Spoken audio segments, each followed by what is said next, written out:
Force into displacement. सबके लिए clear है क्या? आवाज नहीं आ रहा है? वर्क इक्वल टू क्या था? फोर्स इंटू डॉट प्रोडक्ट है कि क्रॉस प्रोडक्ट है?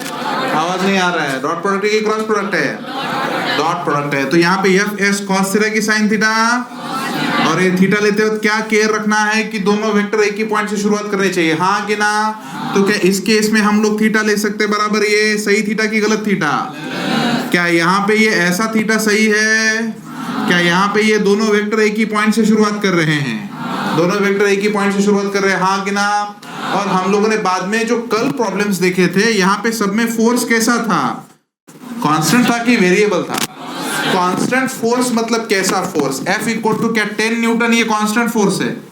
F इक्वल टू 10 न्यूटन ये कांस्टेंट फोर्स है। अगर मैं लिखूं F equal to 2I plus 3J minus K, ये कांस्टेंट फोर्स है क्या?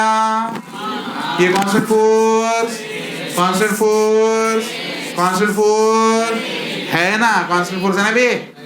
इसमें किधर x t v कुछ दिख रहा है क्या इसमें? तो ये कांस्टेंट फोर्स है। कौन सा फोर्स है ये? क्या वेरिएबल फोर्स के लिए उसमें वेरिएबल होना जरूरी? वेरिएबल फोर्स के लिए उसमें क्या चाहिए? वेरिएबल चाहिए। तो वेरिएबल फोर्सेस हमारे पास कौन कौन से है? F equal to 10x variable है, ये कांस्टेंट है। और इसमें वेरिएबल कौन है? जोर से बोलो, वेरिएबल कौन है? x मतलब क्या? x एक्सिस के x कोऑर्डिनेट पे डिपेंड करता है। तो इसका मतलब जैसे जैसे x कोऑर्डिनेट चेंज होगा वैसे वैसे फोर्स चेंज होगा, हाँ कि ना? अच्छा चल ठीक है। यहाँ पे अगर मैंने ऐसा लिखा तो बोलिए कांस्टेंट फोर्स है कि वेरिएबल फोर्स है? कांस्टेंट फोर्स है कि वेरिएबल फोर्स है? वेरिएबल फोर्स है। तो क्या ये x एक्सिस में चेंज होता है, y एक्सिस में चेंज होता है कि x y z में चेंज होता है? तो और अगर मैंने ऐसा लिखा 10t, बोल ये कांस्टेंट फोर्स है कि वेरिएबल फोर्स है? यहाँ पे वेरिएबल कौन है? यहाँ पे वेरिएबल कौन है सर? Time variable. यहाँ पे वेरिएबल कौन है? पोजीशन वेरिएबल है। क्या वेरिएबल है? अगर मैंने ऐसा लिखा 10v, तो यहाँ पे ये कांस्टेंट फोर्स है कि वेरिएबल फोर्स? तो क्या वेरिएबल फोर्स में वेरिएबल प्रेजेंट होता है? वेरिएबल फोर्स में वेरिएबल, क्या इस केस में कौन सा वेरिएबल प्रेजेंट है? पोजीशन। क्या है? Position variable. यहाँ पे कितनी पोजीशंस प्रेजेंट है? 3 पोजीशन प्रेजेंट है। कौन कौन सी? x y और यहाँ पे कौन सा वेरिएबल प्रेजेंट है? तो क्या ये टाइम डिपेंडेंट फोर्स हो गया? कौन सा फोर्स हो गया? और ये कौन सा फोर्स हो गया? वेलोसिटी डिपेंडेंट फोर्स हो गया। अरे हाँ कि ना? इसका मतलब हम लोगों ने जो कल प्रॉब्लम्स देखे थे, क्या इन सब पे देखे थे कि कांस्टेंट फोर्स पे देखे थे? तो क्या आज हम लोग वेरिएबल फोर्स के बारे में चर्चा करने वाले? किसमें चर्चा करने वाले? वेरिएबल फोर्स के बारे में चर्चा करने वाले। तो आज का तुम्हारा हेडिंग होगा work done by variable force. लिखो, आज अपना जो आर्टिकल होगा वो होगा work done by variable force.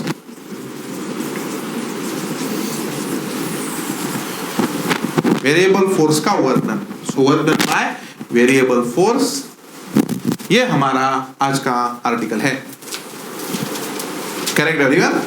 तो अब सुने, यहां पे मैं डायग्राम बनाता हूं, देखो सुनो। मान लो कि ये F है फोर्स और ये X है। अगर मेरे पास ग्राफ ऐसा है तो बोलो इस रीजन में फोर्स कांस्टेंट है कि वेरिएबल? इस रीजन में बोलो फोर्स कांस्टेंट है कि वेरिएबल? इधर देख रहे, इधर इस रीजन में फोर्स कांस्टेंट है कि वेरिएबल? क्यों कांस्टेंट है सर? क्योंकि फोर्स की वैल्यू कभी भी चेंज नहीं हो रही है, फोर्स की वैल्यू कांस्टेंट है। x की वैल्यू बदल रही है लेकिन फोर्स की वैल्यू बदल। तो क्या यहां से यहां तक मैं बोल सकता हूं F है, और क्या यहां से यहां तक मतलब change in the position displacement है? अरे हाँ कि ना? तो यहाँ पे अगर हम लोग वर्क निकालेंगे तो क्या force into displacement into cos theta निकालेंगे। सबके लिए क्लियर? अब कॉस थीटा के लिए 1 मिनट तुम लोग छोड़ दो, एवरीबॉडी क्लियर? तो यहाँ पे वर्क निकालने के लिए क्या मुझे फोर्स और डिस्प्लेसमेंट का प्रोडक्ट करना पड़ेगा? फोर्स और डिस्प्लेसमेंट का प्रोडक्ट करना पड़ेगा। तो ये फोर्स इंटू ध्यान देना, एक इंपॉर्टेंट क्वेश्चन पूछने वाला हूं। फोर्स इंटू, तो ये फोर्स इंटू डिस्प्लेसमेंट ये डायग्राम में क्या है? क्या ये लेंथ इंटू ब्रेड्थ है? तो इसका मतलब हम लोग लिख सकते हैं एरिया अंडर कौन सा curve? FS curve. Area under FS curve on position axis. कौन से एक्सिस पे लेना होता है एरिया? पोजीशन एक्सिस, मतलब इस एक्सिस पे लेना होता है एरिया। एरिया इस एक्सिस पे कभी लेना नहीं होता है, फोर्स एक्सिस पे एरिया नहीं लेना होता है। कौन से एक्सिस पे लेना है? पोजीशन एक्सिस पे एरिया लेना है। Everybody clear? तो अगर ग्राफ का क्वेश्चन है, किसका क्वेश्चन है? ग्राफ का क्वेश्चन है, तो क्या हम लोग एरिया निकाल के आराम से आंसर कर सकते हैं? देखो ग्राफ का क्वेश्चन मैं पूछता हूं, यहां पे कांस्टेंट फोर्स है। कैसा फोर्स है? Force here is constant. Very good. तो यहां पे मेरे पास 10 न्यूटन का फोर्स है भाई साहब। कितना फोर्स है? 10 न्यूटन का। और मैं 0 से 5 मीटर तक चला। क्लियर? यहां पे फोर्स है, यहां पे पोजीशन है। ओरिजिन से कितना मीटर चला?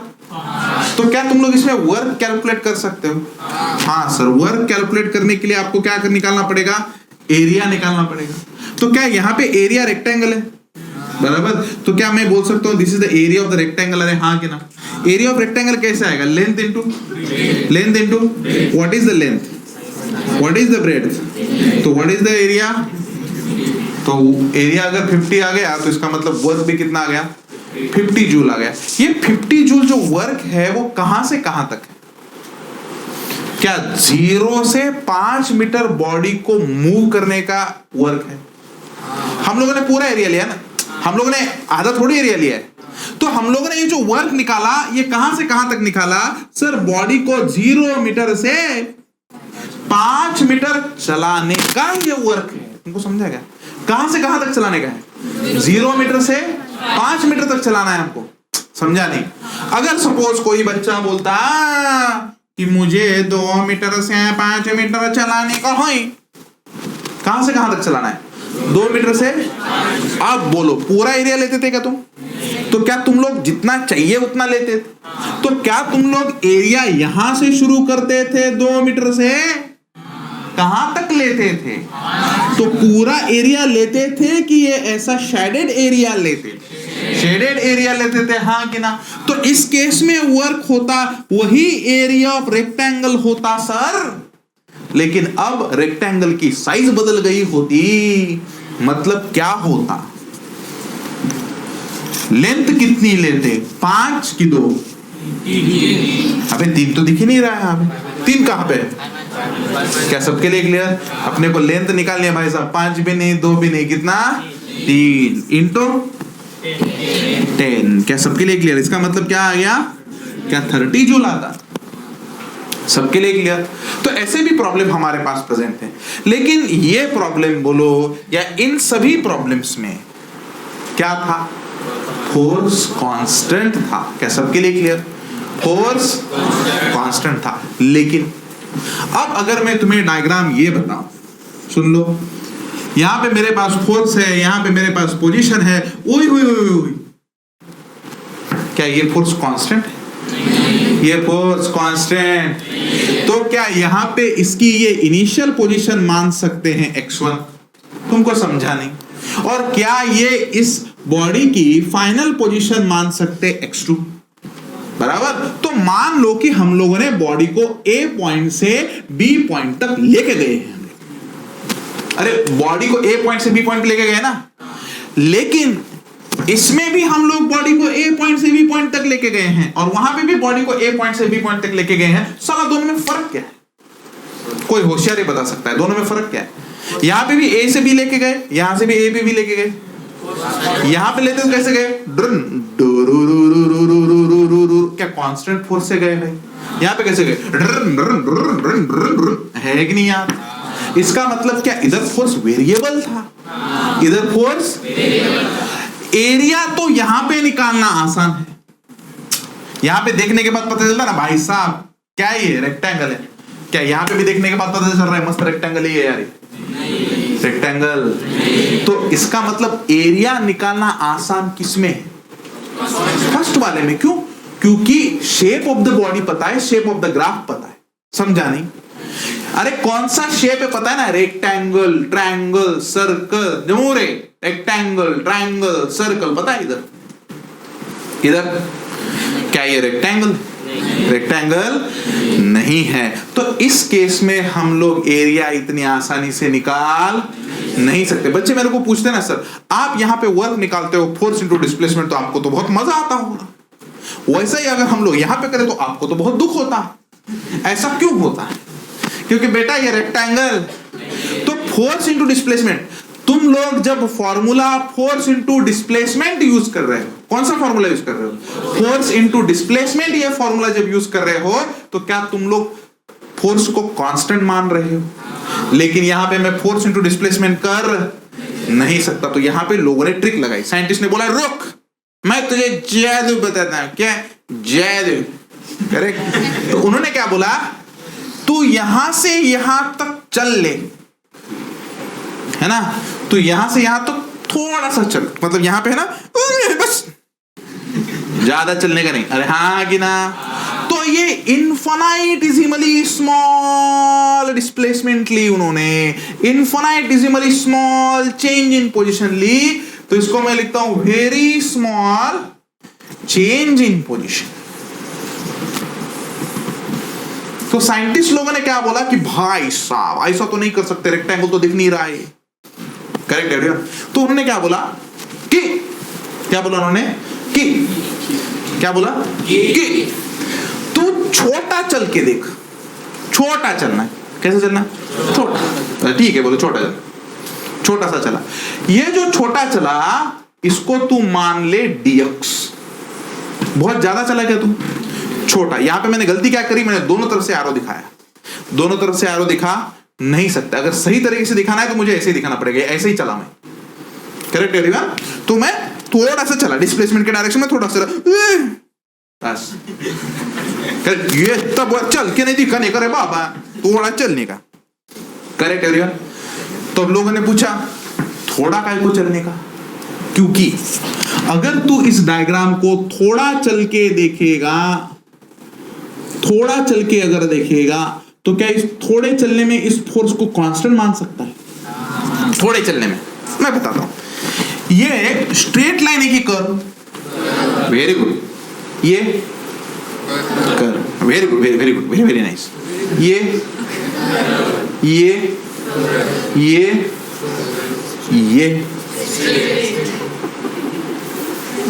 बोला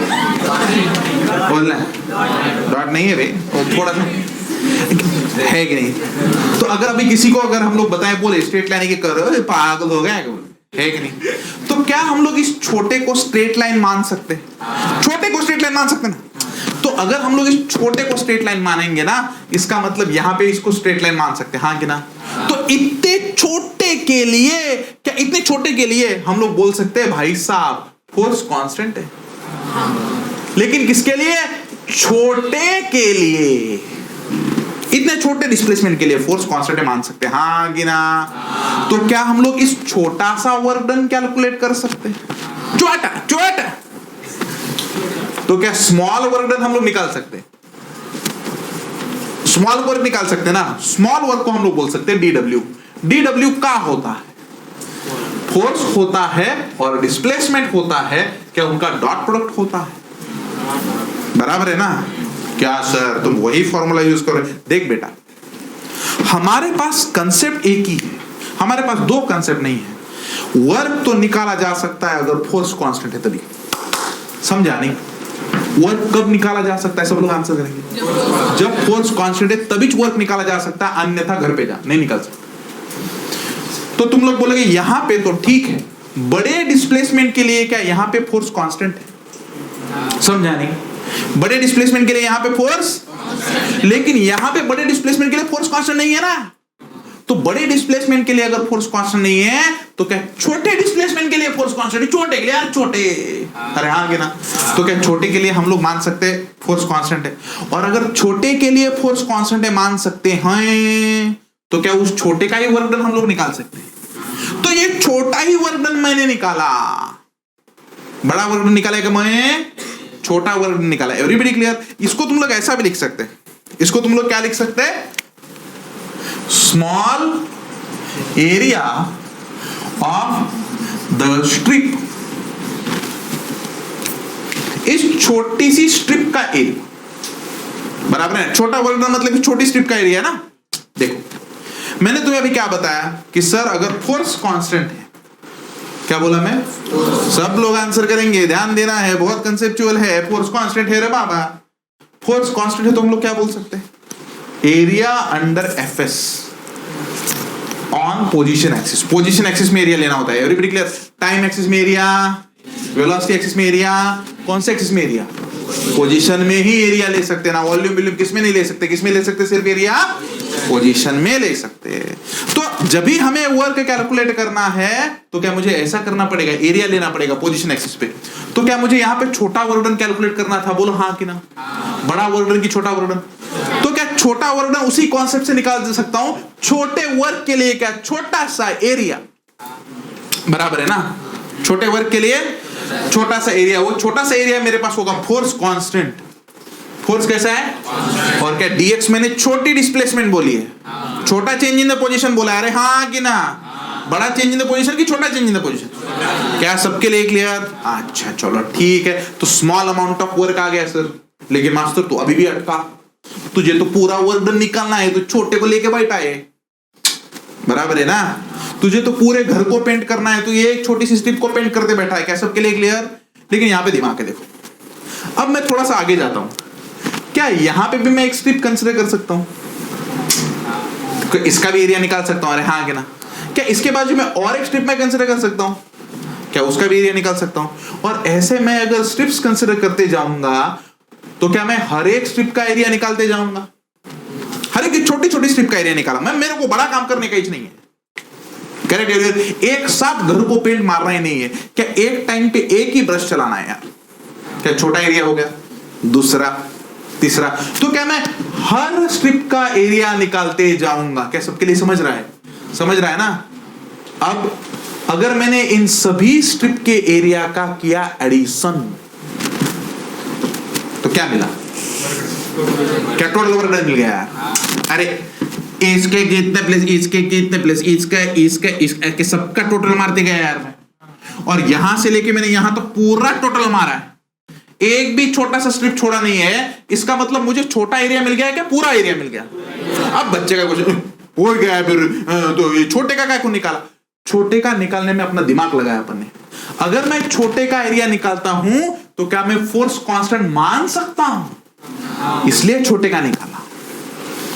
छोटे का एरिया निकालते हुए हम लोग फोर्स कांस्टेंट मान सकते हैं ना? अरे और अगर टोटल मारेंगे इसका प्लस इसका प्लस इसका प्लस इसका प्लस इसका प्लस इसका, तो क्या पूरा वर्क डन आ जाएगा? तो क्या मुझे टोटल वर्क निकालना है? क्या निकालना है मुझे? टोटल वर्क निकालना है। और टोटल वर्क को क्या हम लोग लिख सकते हैं? W। क्या सबका टोटल, ये इसको बोलते हैं समेशन। क्या बोलते हैं? तो क्या सबका टोटल केमिस्ट्री में हुआ है शायद? नहीं हुआ अब तक? मैथ्स में हुआ है, मैथ्स वाले बच्चे बराबर। इसको बोलते हैं समेशन। इसको समेशन मतलब सबका टोटल करो, सबका एडिशन करो। Everybody clear? Small amount of work done, अरे हाँ कि ना? लेकिन समेशन से बढ़िया टूल है इंटीग्रेशन। क्या तुमको समझा? ये इंटीग्रेशन कैसा भी नहीं करना है। इंटीग्रेशन तुम्हें इनिशियल पोजीशन से फाइनल पोजीशन तक करना है। तुम्हें पता होना चाहिए कि तुम लोग वर्क किस पोजीशन से कहां तक निकाल रहे हो। क्या सबके लिए क्लियर है? इसका मतलब सर अगर फोर्स कांस्टेंट है, अगर फोर्स, तो हम लोग नॉर्मल फॉर्मूले से सॉल्व कर सकते हैं, एफ एस कॉस थीटा, या फोर्स इनटू डिस्प्लेसमेंट या एरिया निकालो चल जाएगा। लेकिन सर अगर फोर्स वेरिएबल है, फोर्स कैसा है? वेरिएबल है, तो इसलिए सबसे पहले क्या निकालो? स्मॉल अमाउंट ऑफ वर्क निकालो। अरे तुमको समझा क्या? क्या निकालो? स्मॉल अमाउंट ऑफ वर्क निकालो। और small amount of work F vector dot DS vector होता है, हाँ कि ना? और टोटल अमाउंट ऑफ वर्क निकालने के लिए क्या स्मॉल अमाउंट ऑफ वर्क का इंटीग्रेशन करो। स्मॉल अमाउंट ऑफ वर्क का क्या करो? इंटीग्रेशन करो और उसकी लिमिट रखो। तो ये इनिशियल पोजीशन है दोस्तों टू फाइनल पोजीशन, और ये होगा F vector dot DX vector. अरे हाँ कि ना? अब और एक मजा, और एक, हाँ। सपोज, क्या बोल रहा हूं मैं? सपोज यहां पे x पोजीशन है इसलिए ठीक है। सपोज यहां पे y पोजीशन होती तो यहां पे कौन सी पोजीशन होती? y पोजीशन होती तो तुम लोग क्या लिखते इसको? क्या f vector dot dy vector?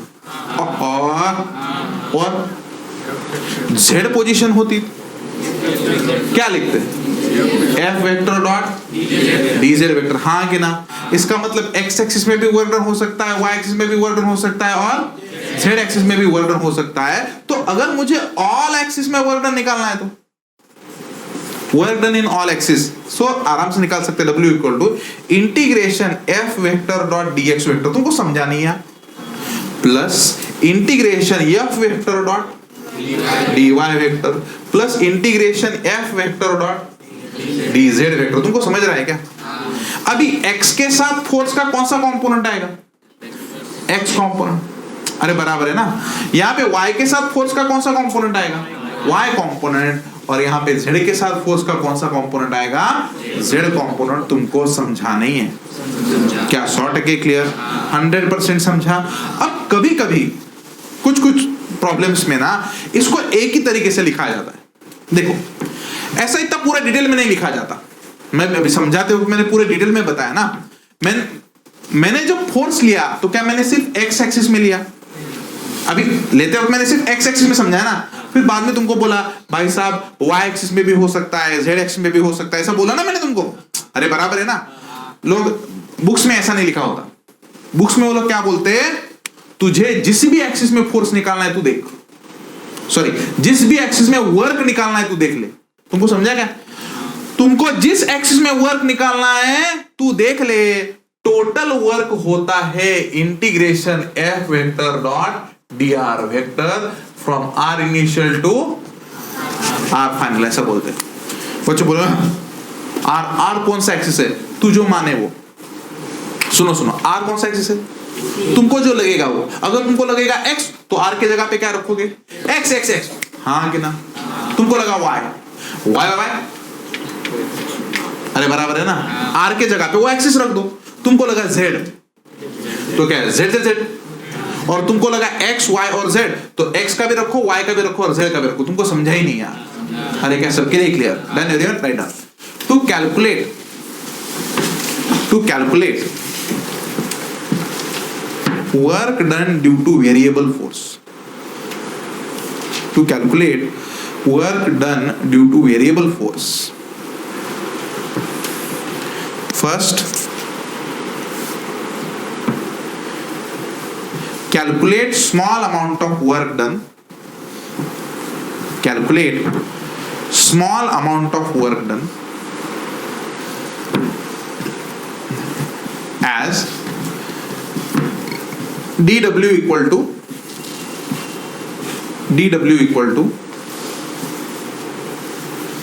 small amount of work done dw equal to f vector dot dx vector, f vector dot dx vector. Total work is equal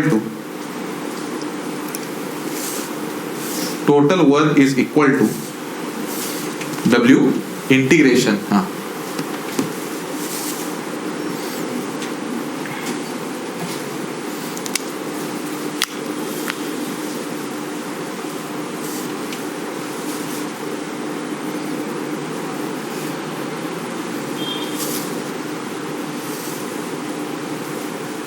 सबको समझा? तो यहां पे कौन सा वेरिएबल है भाई साहब? x है ना। तो यहां पे लिमिट किसकी रखी तुमने? x। एक मिनट, ये लिख के हो गया सबका? ये लिख के हो गया क्या? आगे बढ़ो क्या? ये लिख के हो गया क्या? स्पीड ज्यादा तो नहीं है? आगे बढ़ो। देख यहाँ पे वेरिएबल कौन सा है? x। जोर से। तो यहाँ पे लिमिट किसकी रखी? x की। तो यहाँ पे किसकी लिमिट होगी? x initial to x। इधर बोल।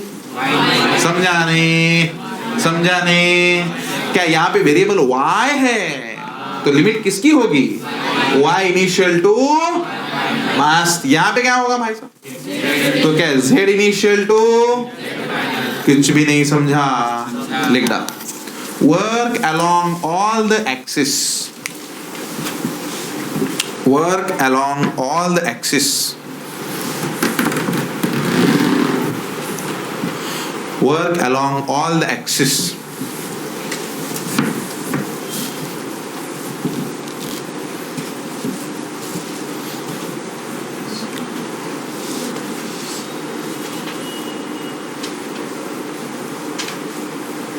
सभी एक्सिस में तुम लोग वर्क निकाल सकते हैं।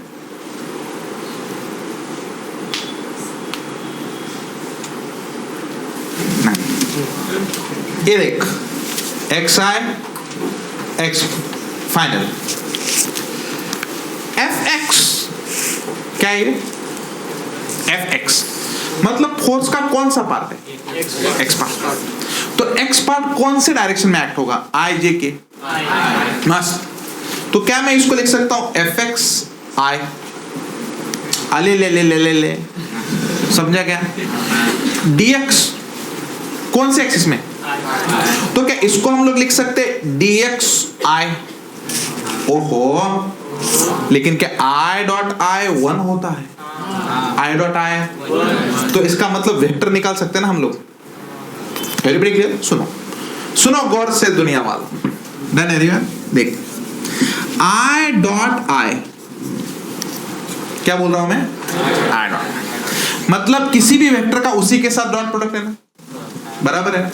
अगर डॉट प्रोडक्ट लेना है, बेसिक रिवाइज कर रहा हूं, किसी कहीं पे भी डॉट प्रोडक्ट लेना है, पूरा डिटेल में बता रहा हूं, बाद में नहीं बताऊंगा। A vector dot B vector equal to A B cos theta होता है ना।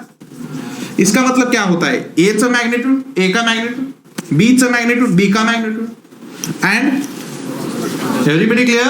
एवरीबॉडी क्लियर है क्या? हाँ देखो आई डॉट आई मतलब क्या होता है?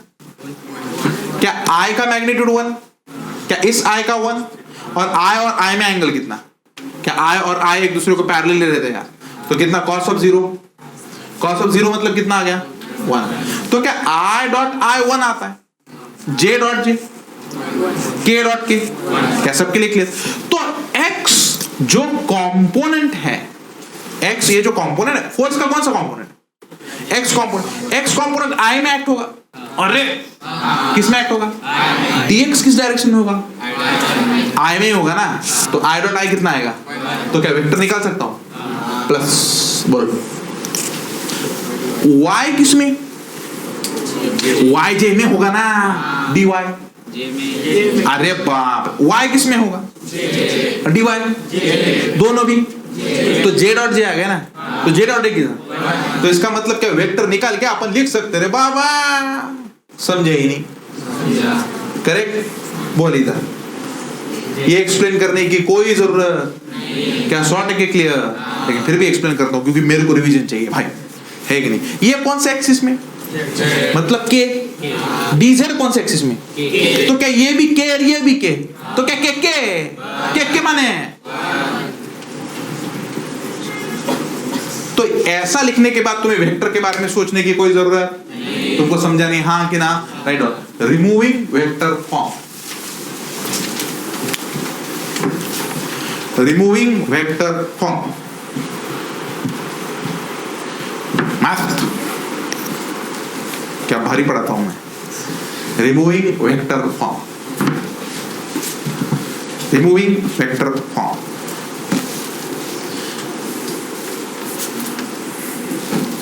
लिख ले।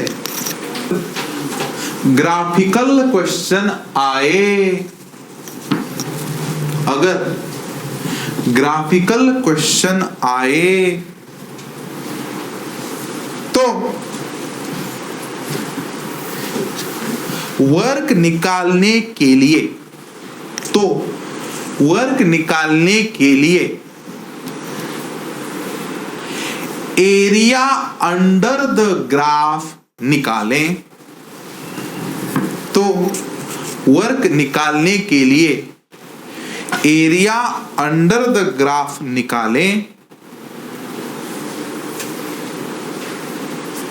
एंड वो एरिया या और वो एरिया पोजीशन एक्सिस पे लें, और वो एरिया पोजीशन एक्सिस पे लें, वो एरिया पोजीशन एक्सिस पे लें। सबके लिए क्लियर? तो सबसे पहला एग्जांपल बहुत ही simple example, calculate the work done. पहला एग्जांपल, सबसे पहला, calculate the work done.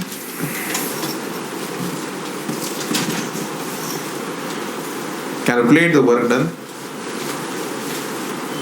when the body moves from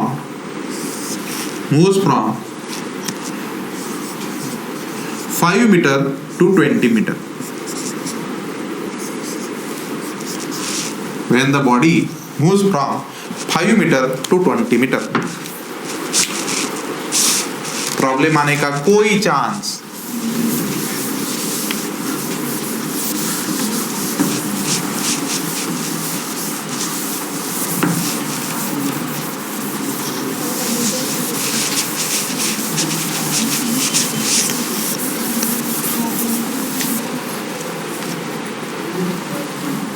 हाँ, चलो करो। 5 मीटर से 20 मीटर तक,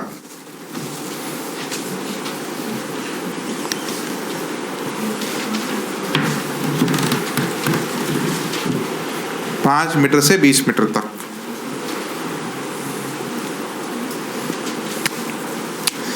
ठीक है, चलिए आइए। तो पहली मेथड, बच्चा ऐसा टिंग टिंग टिंग टिंग करता है, यहाँ पे 5 मीटर लिखता है। बच्चा बोलता है सर वर्क डन निकालना है मुझे, एरिया निकालना है रेक्टेंगल का। अरे हाँ कि ना, रेक्टेंगल का एरिया वो मस्त लेता है लेंथ इंटू ब्रेथ। लेंथ कितना? 20, 5 क्या 15 क्या इंटू 15, इसका मतलब क्या 225 जूल। सबको समझा? सबको एवरीबडी क्लियर? सबको समझा ना?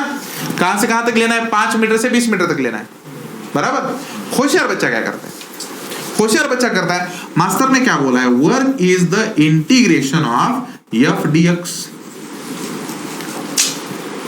बराबर है ना? मैंने क्या बोला था? Work is the integration. किसका integration? F into D X का। यहाँ पे डी एक्स है कि डी टी है कि डी वी है कि डी एक्स है? डी एक्स ही है। यहाँ पे D V F into D X, बराबर। आज तो सर ने बोला था कि वर्क निकालने के लिए इंटीग्रेशन करो, लेकिन इनिशियल और फाइनल पोजीशन भी रखो, है कि नहीं? इनिशियल पोजीशन कितनी भाई साहब? 5। फाइनल पोजीशन कितनी? Very good.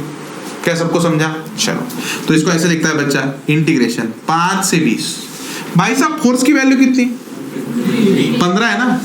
तो 15 कांस्टेंट है कि वेरिएबल? तो क्या 15 कांस्टेंट होने की वजह से इंटीग्रेशन के बाहर आ जाएगा? 15 बाहर आ जाएगा, बराबर। और यहाँ पे क्या बचेगा? dx। अरे हाँ कि ना? What is integration of dx? dx का इंटीग्रेशन क्या होता है? क्या सबके लिए क्लियर? dx का इंटीग्रेशन x होता है। डोंट वरी, मैं रिवाइज करूंगा इंटीग्रेशन।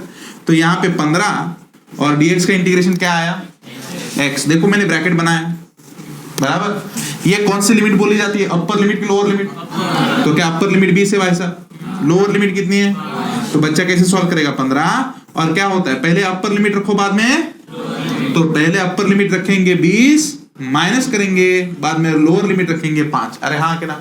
20 minus 5 15 into 15। क्या आंसर वही आया?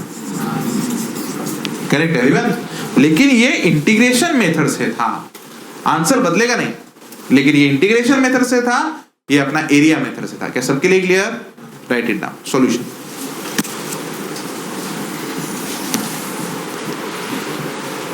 करना है। क्या करना है? यहां पे अगर dx है तो यहां पे t, ऐसा नहीं हो सकता इंटीग्रेशन, समझ रहे हो ना? अगर यहां पे dx है तो यहां पे ये x वेरिएबल है, ये क्या है? x। तो यहां पे जिसका इंटीग्रेशन करना है वो भी x के फॉर्म में ही चाहिए। तुमको समझा क्या? अरे वो भी x के ही फॉर्म में चाहिए, तभी इंटीग्रेशन हो सकता है, अन्यथा इंटीग्रेशन, ऐसा इंटीग्रेशन कभी नहीं हो सकता। इंटीग्रेशन v स्क्वायर dx, पगला गया है क्या? इसमें एडजस्टमेंट करना पड़ेगा फिर बाद में। एक तो dx को v के टर्म में लिखो, नहीं तो v को x के टर्म में लिखो। तुमको समझ रहा है क्या? लेकिन क्या सभी वेरिएबल एक ही होना चाहिए?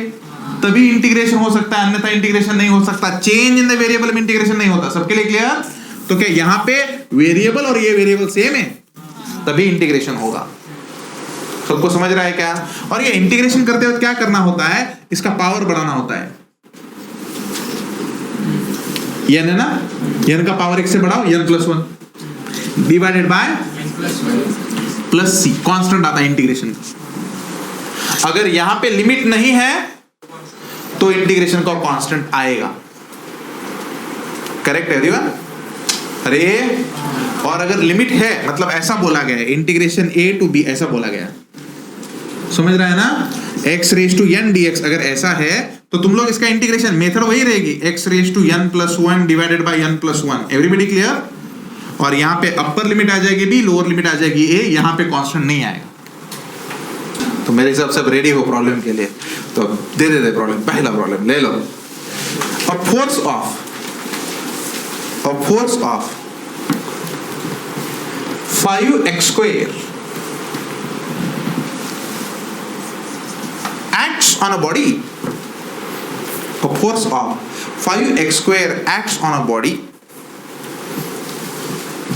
which displaces it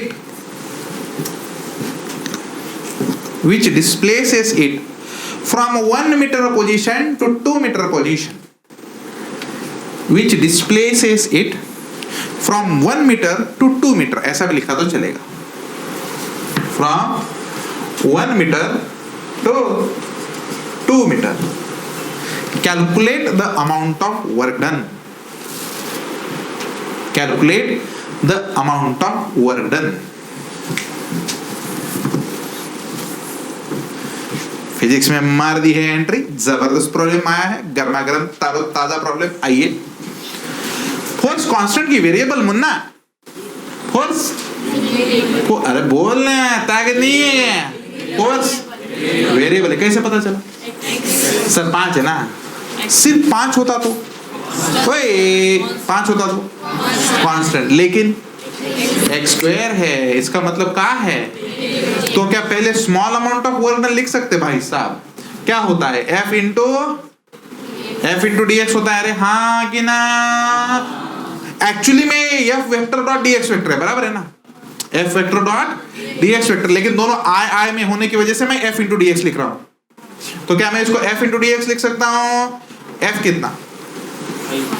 5x square. क्या dx का dx वैसे ही क्या स्मॉल अमाउंट ऑफ वर्क निकला? ये स्मॉल अमाउंट ऑफ वर्क निकला ना। मेरा क्या टारगेट है? स्मॉल वर्क निकालना है कि टोटल वर्क निकालना? तो क्या टोटल वर्क निकालने के लिए मुझे इंटीग्रेशन करना पड़ेगा। कहां से कहां तक? क्या इनिशियल पोजीशन से फाइनल पोजीशन तक? बोलो जल्दी जल्दी जल्दी। इनिशियल पोजीशन से तो क्या 1 मीटर से 2 मीटर तक। इनिशियल पोजीशन कितना है? फाइनल पोजीशन कितना है? तो क्या इसका मतलब हम लोग लिखेंगे इंटीग्रेशन 1 to 2। क्या dw की वैल्यू यहां पे रखूं? 5x square dx। अरे हाँ कि ना? क्या 5 बाहर आ जाएगा? x स्क्वायर का इंटीग्रेशन करना है, x स्क्वायर का इंटीग्रेशन करना है। तो क्या पावर को 1 से बढ़ाएंगे? पावर को 1 से, तो 2 + 1। Very good, 2 + 1। तो क्या यहां पे आएगा 3 डिवाइडेड बाय 3। अपर लिमिट बोल 2 है, लोअर लिमिट बोल। सॉल्व हो गया कि होना बाकी है? क्या पहले अपर लिमिट बाद में लोअर लिमिट रखना होता है?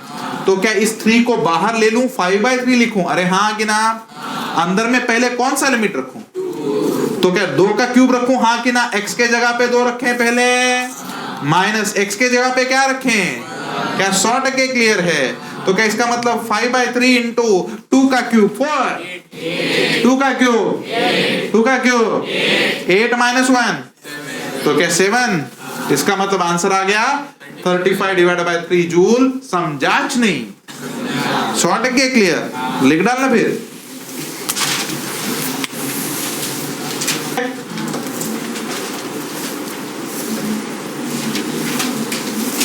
आगे बताओ, लिखेंगे? रेडी हो? चल। A force of F vector equal to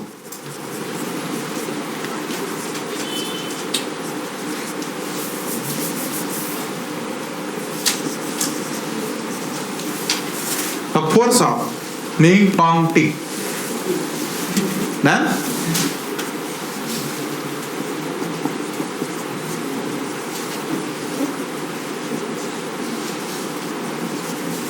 A force of, लिखा force, displaces a particle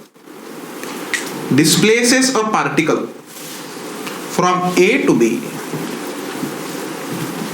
from A to B।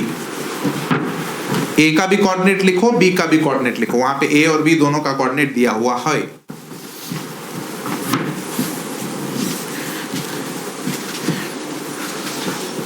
Calculate the amount of work done by the force. Calculate the amount of work done by the force.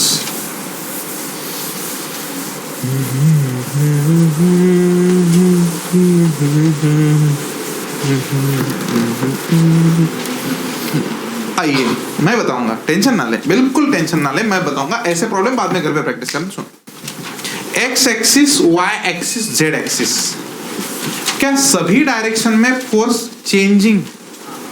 अरे X में change हो रहा है, Y में change हो रहा है, जेड में चेंज हो रहा है, हाँ कि ना? बराबर। क्या पार्टिकल एक्स एक्सिस में मूव हो रहा है? मला सांगा, सुरुवातीला इनिशियल पोजीशन किती आहे? 1। इनिशियल पोजीशन 1 है ना बेटा, बाद में तो एक्स में मूव हुआ, वाई में हाँ, जेड में हाँ, क्या सब में हुआ? तो इसका मतलब वर्क सभी एक्सिस पे हो रहा है। एक्स में हो रहा है क्या? वाई में हो रहा है क्या? जेड में हो रहा है क्या? मस्त। तो इसका मतलब वर्क बाय सभी axis is integration F X D X, integration F Y D Y, integration F Z D Z. तुमको समझा नहीं है यार? क्या 100% क्लियर? 100% क्लियर। सुनो आगे, इंटीग्रेशन एफ एक्स की वैल्यू कितनी है बेटा? 3x dx। समझा ही नहीं? लिमिट्स क्या रखें? क्या ये इनिशियल है और ये फाइनल है? तो इनिशियल लिमिट कितनी बेटा? फाइनल कितनी? क्या x का काम खत्म? ऐसा बोलते हैं, x का काम तमाम, हाँ कि ना? अरे प्लस इंटीग्रेशन बोलो, what is value of F Y?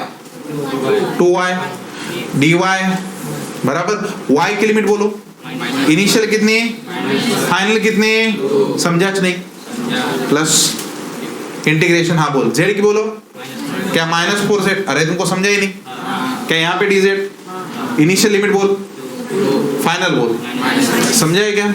तो बच्चे ये सब होने के बाद भी मैं प्रॉब्लम सॉल्व करना इंपॉर्टेंट होता है। बच्चे क्या करते? पढ़ते प्रॉब्लम का सॉल्यूशन, ये तो बच्चे को पता होता है ना, अच्छा ऐसा क्या क्या लिमिट रख के आंसर निकाला, ओके ठीक है बदलो। ऐसा प्रॉब्लम पढ़ के आते। कैसा? बच्चों का गलती नहीं है, बायो पढ़ने का आदत लगा, केमिस्ट्री पढ़ने का आदत लगा, केमिस्ट्री पढ़े रिएक्शन ध्यान में आती, बायो पढ़ा, बायो का प्रोसेस ध्यान में आता है, नाम वगैरह रखते हैं। यहाँ पे क्या होता है? ये भी देखा तो ध्यान में आता है, लेकिन भाई साहब ये देखना नहीं होता है, करना होता है एग्जाम में। ये यहाँ पे मैं साथ में हूं इसलिए धड़ाधड़ हो रहा है, हाँ कि ना? अब करने बैठो खुद, मैं कहा हूं? पहला क्वेश्चन ये करेक्ट एवरीवन। प्रोसेस समझने, फॉर्मूला पता होता है, प्रोसेस समझना है। तो क्या एफ एक्स डी एक्स, तो क्या एफ एक्स की वैल्यू मैंने निकाली, लेकिन देखो नजर का कमाल, क्या सिर्फ एक्स को देखा? जब एक्स को देखा तो वाई और जेड को नहीं देखा, बराबर है? एक साथ दो पे नजर नहीं थी, एक साथ एक ही पे नजर थी। क्या सबके लिए क्लियर है? तो देख वन और देख बच्चे कभी कभी क्या बोलते हैं, किसको भी इनिशियल किसको भी फाइनल, ऐसा थोड़ी होता है यार। प्रॉब्लम में बोला है ना, कहां से कहां पे मूव होता है? ए से, तो ए हो गई इनिशियल, बी हो गई, क्या तुम लोग इसमें चेंज करोगे तो तुम्हारा आंसर कभी नहीं आएगा। इसको फाइनल बोला, इसको इनिशियल बोला, तो क्या बैंड बज गई? तो क्या सभी चीजें ध्यान से कैलकुलेशन करना है। तो इनिशियल फाइनल की वैल्यू रखी, अब इंटीग्रेशन कर सकते हैं। रेडी? तो अब यहां पे 3 को बाहर निकाल सकते। बोल x का इंटीग्रेशन बोल, क्या पावर 1 है? x का पावर, तो इंटीग्रेशन क्या होगा? क्या पावर 1 से बढ़ाना होता है? बोलो पावर 1 से बढ़ाना होता है तो x²/2 डबा क्लोज। अरे हाँ कि ना? अब डब्बे के ऊपर डब्बे के नीचे बोल, डब्बे के ऊपर 2 बेटा, डब्बे के नीचे 1 बेटा, हाँ कि ना? चल बस प्लस। अब बोले यहाँ पे क्या 2 बाहर आ जाएगा, यहाँ पे आ जाएगा y²/2। ऊपर वाली कितनी, नीचे वाली कितनी? अरे -1, नीचे वाली तो रूठी हुई है। अरे हाँ कि ना? क्या सबके लिए क्लियर? अब क्या बोलो -4 बाहर आएगा, क्या सबके लिए क्लियर? तो क्या प्लस को हटा दूं? प्लस को बाद में हटा देंगे, है कि नहीं? चलो z का इंटीग्रेशन कितना? z²/2। क्या सबके लिए क्लियर? पावर 1 है ना, तो इंटीग्रेशन करते हो पावर 1 से बढ़ाओ, पावर 1 से /2। ऊपर वाली रूठी हुई है, नीचे वाली खुश है। समझा ही नहीं है? अरे हाँ कि ना? अब सॉल्व करना है। देख यहाँ पे मस्त तो सॉल्व करता है मास्टर 3। हाँ बोल, क्या /2? 3/2। क्या अपर रखे बाद में लोअर रखें? ऊपर वाली का स्क्वायर 4, नीचे वाली का स्क्वायर 1, ऊपर वाली माइनस नीचे वाली 4 - 1, मस्त रे, समझा ही नहीं है। प्लस सबको समझा क्या? हाँ, ऊपर वाली रखो, दो कैंसिल, करेक्ट। ऊपर वाली रखो, नीचे वाली रखो, अरे ऊपर वाली रखो 4 ना स्क्वायर, नीचे वाली का स्क्वायर 1, ऊपर वाली माइनस नीचे वाली, 4 - 1 कितना? 3। नेक्स्ट क्या? माइनस, बराबर क्या? ये 2, तो यहाँ पे -2 आ गया पहले से। Everybody clear? अब आगे बोल। ऊपर वाली माइनस, तो क्या -1 का स्क्वायर -1? अरे हाँ कि ना? -1 का स्क्वायर, वेरी गुड। और इसका तो क्या 4 - 1 की 1 - 4? ऊपर वाली माइनस क्या? यहाँ पे भी इंपॉर्टेंट है यार, ये सब जगह पे ध्यान है, फिर लास्ट मोमेंट पे आंसर मिलता है जाके। Everybody clear? तो कोई भी प्रॉब्लम इजी या कोई भी प्रॉब्लम डिफिकल्ट नहीं होता। डिफिकल्ट वो प्रॉब्लम जिसका आंसर तुम लोग गलत निकालो, कैलकुलेशन मिस्टेक से निकालो, नहीं आए बोल के निकालो, छोड़ के निकालो, कुछ करके निकालो, जिसका आंसर तुम लोग गलत मार्क करते हैं वो प्रॉब्लम डिफिकल्ट, करेक्ट। और जिसका आंसर सही मार्क करते हैं वो प्रॉब्लम इजी। लेकिन वो करेक्ट आने का सिर्फ 25% चांस है एक क्वेश्चन के लिए, कि बाकी के 3 देख रहे रहते, मेरे को मार्क करना, मेरे को देखना। और क्या सही आंसर कोपचे में पड़ा होता है, बिल्कुल भी बात नहीं करता, हट बे हट। क्या सबके लिए क्लियर? हमको ढूंढ के निकालना है, खींच के निकालना होता है। Everybody clear? चल आ जाए, कैलकुलेशन करेंगे तो कितना आ गया भाई साहब? -1 का स्क्वायर 1, 2 का स्क्वायर 4, लेकिन ऊपर वाली माइनस नीचे वाली, मतलब 1 - 4, तो कितना आ गया? -3। सबके लिए क्लियर? तो ये हो गया 9/2 + 3 + 6।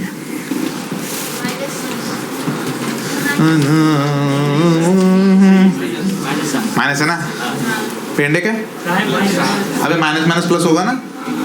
आइट हो गया बिल्कुल ही, राइट। चलो अब क्या तुम्हारा फेवरेट एडिशन है यार? सो 9 + 6 + 12, अरे हाँ कि ना? 90% या 99% टीचर ना इसके आगे नहीं करते, बोलते अब तो सॉल्व हो गया ना, अब तो कर लो, तुम लोग कर लो, तुम लोग कर लो, है कि नहीं? और वही तो आंसर पूरा निकालना है। Everybody clear? क्या डिवाइडेड बाय 2 यार, तो क्या ये 15 हो गया और ये हो गया 12, तो 27। हाँ अब आ गया बराबर। क्या इनकम्प्लीट प्रॉब्लम सॉल्व करने की आदत यहीं से लग जाती है यार? जब तक ये नहीं निकालें तब तक आगे न जाए। ध्यान रखें। देखो अब तो यहाँ पे आ गया, अब तो इंटीग्रेशन घर पे कर सकते हैं ना यार। छोड़ दिया तो बच्चा भी वैसे ही छोड़ देता है, ठीक है, और बाद में एग्जाम में भी वैसे ही छोड़ के आता है वो, सर ऐसा ऑप्शन था ही नहीं, बोले। Correct everyone? लिख डाल, कंप्लीट कर। तो need the body of mass 2 kg experiences a force of a body of mass 2 kg experiences a force of F equal to 4t square. F equal to 4t square. Here F equal to 4t square. Calculate the amount of work done. Calculate the amount of work done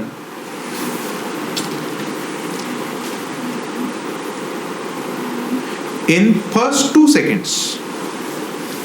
In first 2 seconds.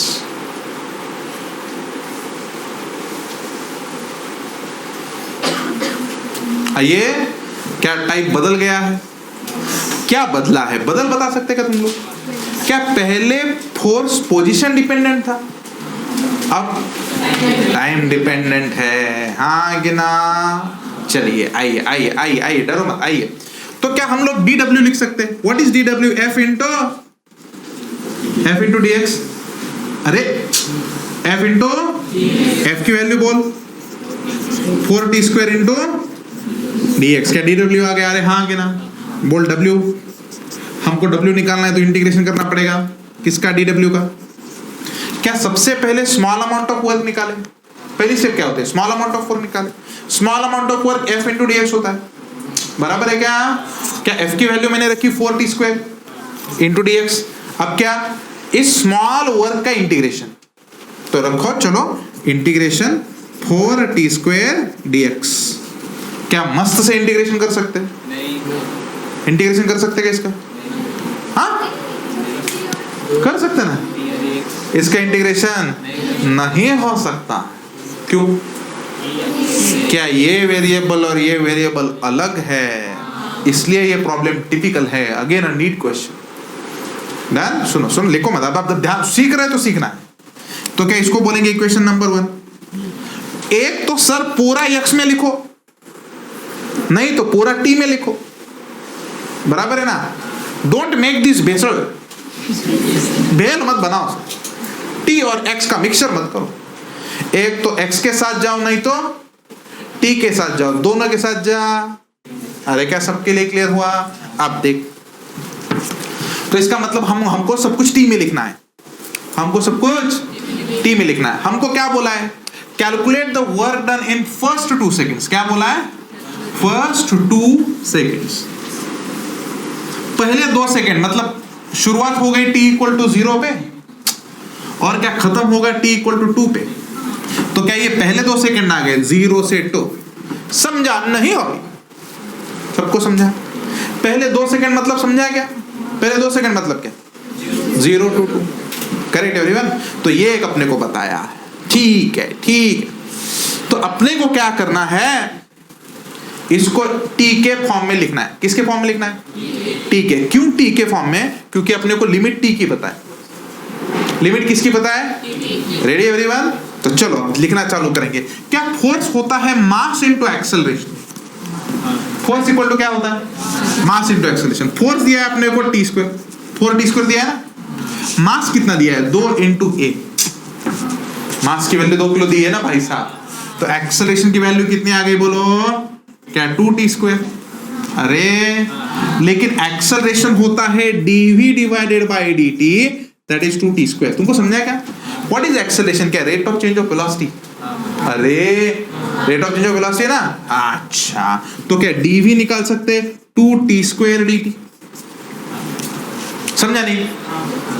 क्या dt को मैंने इधर multiply किया, dt को multiply किया इधर, बराबर है। तो क्या इसका इंटीग्रेशन हम लोग कर सकते हैं? इसका इंटीग्रेशन कर सकते हैं, हाँ कि ना? तो अब यहां पे भी dt है, इधर भी t है, तो इसका इंटीग्रेशन करने में कोई प्रॉब्लम? तो dv का इंटीग्रेशन क्या आएगा? v बराबर इक्वल टू ये 2t² का इंटीग्रेशन क्या आएगा? t³ divided by 3। तुमको समझा क्या? सबको समझा क्या? अब यहां पे मैं प्लस c नहीं ले रहा हूं। क्या इनडेफिनिट इंटीग्रेशन है? लिमिट है क्या? तो लिमिट नहीं है ना, तो ये कौन सा इंटीग्रेशन है? इनडेफिनिट। तो यहां पे प्लस c आना चाहिए, लेकिन मैं यहां पे प्लस c नहीं ले रहा हूं। क्यों नहीं ले रहा हूं? क्योंकि हम लोग अज्यूम कर रहे हैं कि इनिशियल वेलोसिटी 0, शुरुआत में वेलोसिटी कितनी है? 0, इसलिए प्लस c लेने की कोई जरूरत नहीं है। Everybody clear? तो क्या वेलोसिटी की वैल्यू आई? किसकी वैल्यू आई? वेलोसिटी की वैल्यू आई, लेकिन मास्टर तो प्रॉब्लम तो दिख ही नहीं रहा सॉल्व होते हुए। अभी भी प्रॉब्लम सॉल्व नहीं हुआ है। बताता हूं, सुनो। क्या F equal to mass into acceleration? Let us revise the concept. F equal to क्या है? Mass into what is value of force? जोर से आंसर करें। 4t²। मास की वैल्यू, एक्सेलरेशन आया, व्हाट इज एक्सेलरेशन? 2t²। लेकिन acceleration is rate of change of velocity, yes और नो? तो क्या dt को हम लोग उधर लेके गए? क्या बोथ साइड का इंटीग्रेशन किया? समझा नहीं? बोथ साइड का। What is integration of dv? v। What is integration of t²? t³/3। अरे समझा ना? और अज्यूम किया कि इनिशियल वेलोसिटी कितनी है? 0। लेकिन सर आगे सॉल्व हुआ ही नहीं, रुक। लेकिन क्या वेलोसिटी होती है dx डिवाइडेड बाय dt। क्या velocity is rate of change of position with respect to time. समझा नहीं? इक्वल टू क्या? 2t³ divided by 3। तो क्या dx की वैल्यू आ गई भाई साहब 2 डिवाइडेड बाय 3t³ dt। सबके लिए क्लियर है ना? सबको समझा क्या? अब कुछ मिला ऐसा लग रहा है। तो क्या अब उस dx को यहां पे रखें तो क्या सब tt हो जाएगा? अरे बराबर है क्या? सब कुछ t हो जाएगा और प्रॉब्लम सॉल्व कर सकते हैं। यहां पे हमको प्रॉब्लम ये था कि इधर dx था और इधर t था, और ऐसा इंटीग्रेशन तो हो नहीं सकता। तो इसका मतलब हमें dx को t में लिखना लाजमी था। समझा ही नहीं यार। Thank you everyone. No claps, no claps, ठीक है। तो क्या dx को हमें किस में लिखना है? t में लिखना है। किस में लिखना है? तो क्या ये सब करके हम लोगों ने dx को t में लिखने का कुछ फॉर्मूला निकाला है? तो अब इसको क्या बोलेंगे? Put in one. क्या बोलेंगे? इक्वेशन वन में रखेंगे। Correct everyone. लास्ट में मैं तुमको छोटा सा क्वेश्चन पूछूंगा, उसका आंसर दे देना तुम लोग। तो क्या f इक्वल टू आ जाएगा इंटीग्रेशन 4t स्क्वायर, बोल dt की वैल्यू, dx की वैल्यू बोल 2 divided by 3 t cube dt। Correct everyone. अब क्या लिमिट लिख सकते हैं? इनिशियल टाइम, बाद में टाइम, समझा ही नहीं। 4 into 2, तो क्या 8/3 बाहर, इंटीग्रेशन 0 to 2, यहाँ पे t स्क्वायर है, यहाँ पे t क्यूब है, देख इधर t स्क्वायर है और t क्यूब है, तो इधर कितना होगा? t⁵ dt। हाँ कि ना? बराबर है कि नहीं? नीट देना है ना? क्या बस सर आज ये देख लिया बस हो गया भाई साहब। कॉमर्स और आर्ट का अभी भी एडमिशन ओपन है, मार्च का महीना आ रहा है कि नहीं यार? Correct everyone.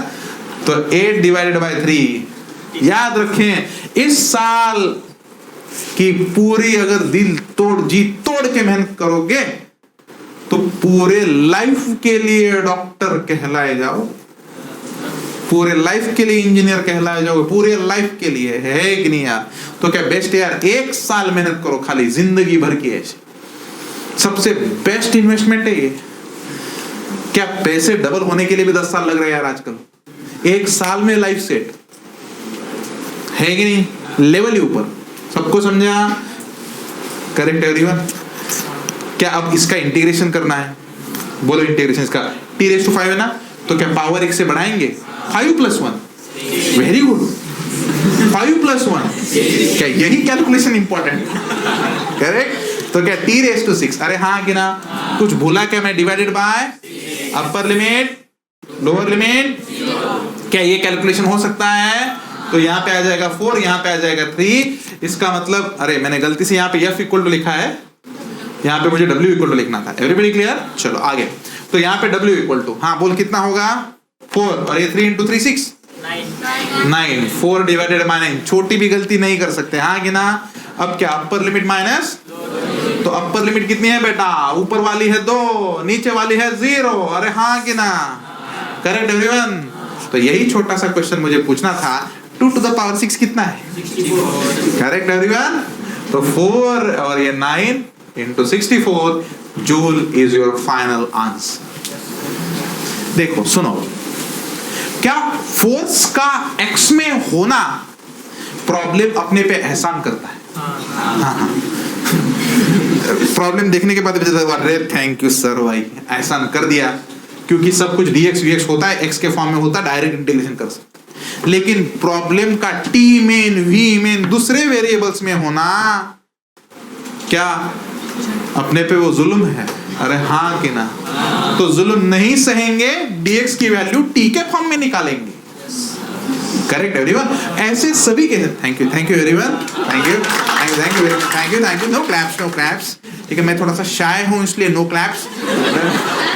Correct everyone. So यहाँ पे ध्यान दें, तो ऐसे प्रॉब्लम्स में जिसमें फोर्स ना ऐसा दूसरा वेरिएबल होता है, ऐसे प्रॉब्लम्स में बॉडी का मास जरूर दिया जाता है। Correct everyone.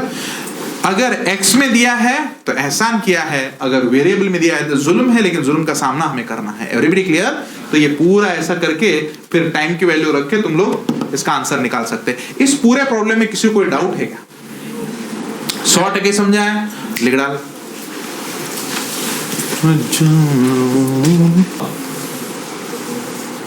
ये x एक्सिस और ये F फोर्स। डन? रेडी? अबे लिख के हो गए, जल्दी लिखना, फिर मुझे देखता ही रहता है यार, तो ये गलत बात।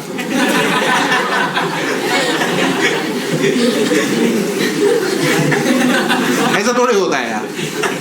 Done everyone? हाँ, सिर्फ गिने चुने लोग ही मुझे देख सकते हैं। हाँ गिना, ध्यान दो। रेडी? सो क्या मैं वही प्रॉब्लम, वैसा ही प्रॉब्लम लो कि टाइप चेंज करूं? चेंज करो ना? क्या घर पे का तो होमवर्क दे दूं? ऐसा घर पे का होमवर्क दे दूं ना? जल्दी ले। अ force of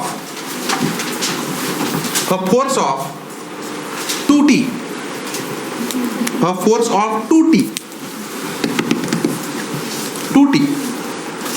acts on a body of mass 4 kg. A force of 2t acts on a body of mass 4 kg. 4 kg mass. Calculate the amount of work done. Calculate the amount of work done from t equal to 1 second to t equal to 2 second. From t equal to 1 second to t equal to 2 second. Assuming initial velocity is 0. Assuming initial velocity is 0. Over. Ready? आ गया? चल आजा देख रहे हैं क्या ये force है? ये फोर्स है, ये है कि नहीं? ये क्या है? Correct everyone? तो देखो हमारा टारगेट यही होता है कि तुमसे मैं ज्यादा से ज्यादा प्रॉब्लम क्लास में करा लूं यार, क्योंकि तुम सारे घर पे करते नहीं हो। कितना भी मात्र जिल्ला जीत तोड़ के बोलने दे, लेकिन फिर भी प्रॉब्लम करना होता है, पढ़ के ही आएगा लास्ट में। नहीं, इसलिए मेरा ये इच्छा होती है कि ज्यादा से ज्यादा टाइप्स में क्लास में कवर करो, इसलिए 2-4 प्रॉब्लम अगर तुम्हारे हाथ से जाएंगे तो तुम घर पे करने का चांसेस है। Correct everyone? तो देखो